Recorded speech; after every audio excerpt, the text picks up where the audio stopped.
ఫిబ్రవరి నెల నుంచి 200 యూనిట్ల వరకు ఉచిత విద్యుత్ అమలు చేస్తామని మంత్రి కోమటిరెడ్డి వెంకటరెడ్డి హామీ ఇచ్చారు. గాంధీభవన్లో కాంగ్రెస్ మేనిఫెస్టో కమిటీ సమావేశం జరిగింది. సమావేశంలో మంత్రి శ్రీధరబాబు, రాష్ట్ర వ్యవహారాల ఇన్ఛార్జ్ దీపాదాస్ మున్షి, ఇతర సభ్యులు పాల్గొన్నారు. ఎన్నికల వేళ ప్రజలకు ఇచ్చిన హామీల అమలుపై కమిటీ చర్చించింది.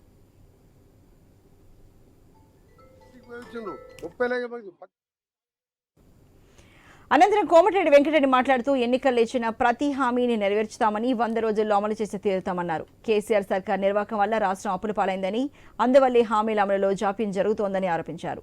నిరుద్యోగ భృతి మొదలుకొని డబుల్ బెడ్రూమ్ ఇళ్ల వరకు అన్ని హామీలను గత ప్రభుత్వం విస్మరించిందన్నారు.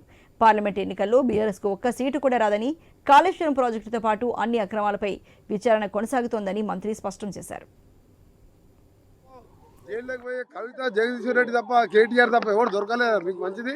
మా ముఖ్యమంత్రి గారు అయిన తర్వాత 2వ రోజే 30 లక్షల మంది ఉచితంగా మహిళలు, అక్కా చెల్లెళ్ళు నవ్వుకుంటూ ఇవాళ పెళ్లిళ్ళకి పోతున్నారు, బిడ్డ ఇంటికి పోతున్నారు, దేవస్థానానికి పోతున్నారు.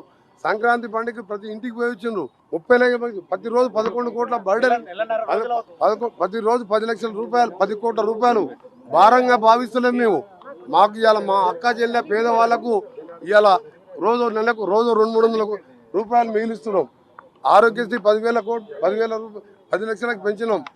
2 మాసాల లోపే గ్యాస్ సిలిండర్ కానీ, ఫ్రీ కరెంట్ యూనిట్లు కానీ ఇవన్నీ కూడా ఇవ్వబోతున్నాం. ముఖ్యమైనది ఏంటంటే మేము 100 రోజుల్లోపే కాదు, 2 రోజుల్లోనే చేసినాం. ఇవన్నీ కూడా వారం రోజులు చేస్తుండే. కానీ మా కర్మ, గవర్నమెంట్ వచ్చిన మొదటి క్యాబినెట్లో ప్రభాకర్ రావు అనే 82 ఏళ్ల ముసలా యంగ్ యువకుని పెట్టుకొని 70,000 కోట్ల రూపాయల నష్టాల బారుపడి యాదాద్రి, భద్రాద్రి, ఛత్తీస్గఢ్ కరెంట్లో కొనుగోలులో, ప్లాంట్ నిర్మాణంలో నామినేషన్ బేసిస్ మీద 70,000 కోట్లు నష్టాల పరిచిన ఆ పెద్ద మనిషి మీటింగ్ ముఖ్యమంత్రి గారు పిలిస్తే కూడా రాకుండా తప్పిపోయాను. ఏడ దాచుకున్న పోలీసు వాళ్ళు వయసును చూడరు. 9 ఏళ్ళని అరెస్ట్ చేసి జైలు వేస్తారు.